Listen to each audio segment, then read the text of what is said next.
ብሪታንያ በኢትዮጵያ ዳግም ግጭት እንዳይቀሰቀስ አስጠንቅቃለች። ሰላም እንደምላችኋል ክብራትና ክብራን የተፎክስ ቤተሰቦች የዕለቱን ዜና ይዘን ቀርበናል። ለቻናላችን አዲስ ከሆናችሁ ቪዲዮአችንን ላይክ፣ ቻናላችን ሰብስክራይብ በማድረግ አብራችሁን ሁኑ። ብሪታንያ በኢትዮጵያ ዳግም ግጭት እንዳይቀሰቀስ አስጠንቅቃለች። የጦርነት ዳመና ባንዣበበበት የሰሜን ኢትዮጵያ ክፍል በተፈጠረው የፖለቲካ ውጥረት ተቃርቦ በውይይት መፍታት ይልቅ ህወሓት ወደ ግጭት እንዲያመራ ያደረገ በመሆኑ ጉዳዩ ከሀገር ውስጥ አልፎ የበርካታ ሀገራት ትኩረት እየሳበ ይገኛል። መካከለኛው ምስራቅ በጦርነት የታመሰ በሚገኝበት በዚህ ወቅትም በትግራይ ዳግም ጦርነት የሚነሳ ከሆነ ወደ ቀጠናው ተዛምቶ ሌላ መዘዝ ሊያስከትል እንደሚችል የፖለቲካ ባለሙያዎች ስጋታቸውን በመግለጽ ላይ ይገኛሉ።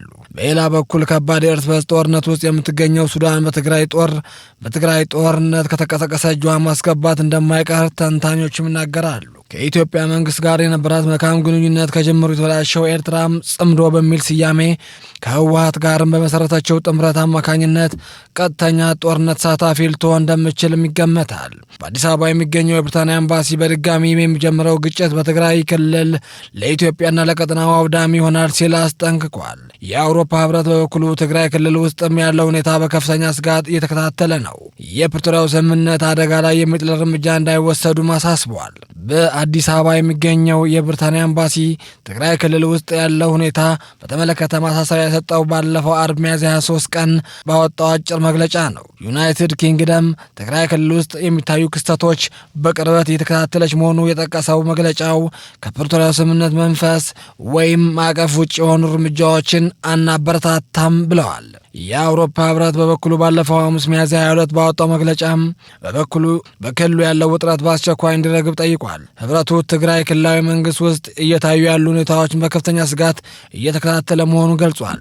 አውሮፓ ህብረትና ዩናይትድ ኪንግደም መግለጫዎቹ ያወጡ ህዝባዊ ወያነ ሓርነት ትግራይ ህወሓት ከ6 ዓመት በፊት በክልሉ በተናጥል ባካሄደው ምርጫ የመሰረተ ምክር ቤት ወደ ስራ እንዲመለስ መመለሱ ግጭት ይፈጥራል የሚል ስጋት በድጋሚ እንዲያገረሽ ካደረገ በኋላ ነው።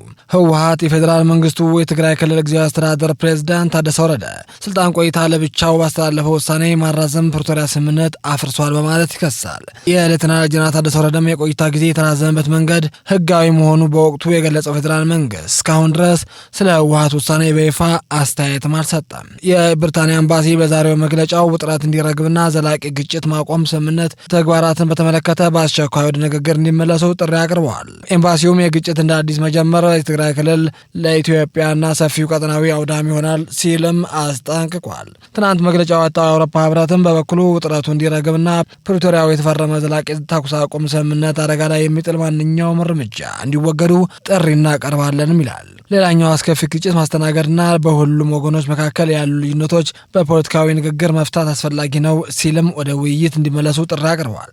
የአውሮፓ ህብረት የተፈጠረው ውጥረት እንዲረግብ የሚጠይቅ መግለጫ ያወጣ በትግራይ ክልል የትግራይ ጦርነት ምክንያት አቋርጦ የነበረው ለኢትዮጵያ የሚሰጥ የቀጥታ በጀት ድጋፍ ድጋሚ ማስጀመሩ ባስታወቀበት ወቅት ላይ ነው።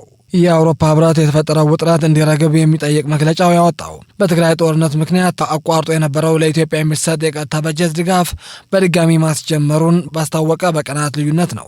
ህብረቱ ባለፈው ሳምንት ባወጣው መግለጫም ለኢትዮጵያ መንግስት 140 ሚሊዮን ዩሮ በመስጠት 5 ዓመት የሚበልጥ ጊዜ ተቋርጦ የነበረው ቀጥታ በጀት ድጋፉን በድጋሚ መጀመሩ አስታውቋል። የህብረቱ ዓለም አቀፍ አጋርነት ኮሚሽን የሆኑት ጆሴፍ ሴኬላ የበጀት ደገፉ በድጋሚ መጀመሩ በኢትዮጵያ ሪፎርም አጀንዳ ያለ መተማመንና ለዚህ አጋርነት ያለን የረጅም ጊዜ ቁርጠኝነት የሚያሳይ ነው ብለዋል። ይህ የአውሮፓ ህብረት እርምጃ ግን ከዓለም አቀፉ ሰብአዊ መብቶች ተቋም ሂውማን ራይትስ ዎች ተቋሙ ገጥሞታል። ሂውማን ራይትስ ዎች የኢትዮጵያ መንግስት በትግራይ ጦርነት ለተፈጸሙ ወንጀሎች ተጠያቂነት ለማስፈን ትርጉም ያለው እርምጃ አለመውሰዱ እንዲሁም ህወሓትና ፌዴራል መንግስት መካከል ግጭት ስጋት በድጋሚ ማንዣው ጠቅሷል። እነዚህና ሌሎች መብት ጥሰቶች የጠቀሰው ተቋሙ የበጀት ድጋፉ በድጋሚ መጀመሩ ህብረቱ ከዚህ ቀደም ያቀረበውን የፍትህና የሰብአዊ መብት መከበር ጥሪዎችን የሚክድ ነው ብለዋል። ክብራትና ክብራን የተፎክስ ቤተሰቦች የዕለቱን ዜና በዚህ ቋጨን። ቀጣይ በሌላ ፕሮግራም እስክንገናኝ ቸር ቆዩ።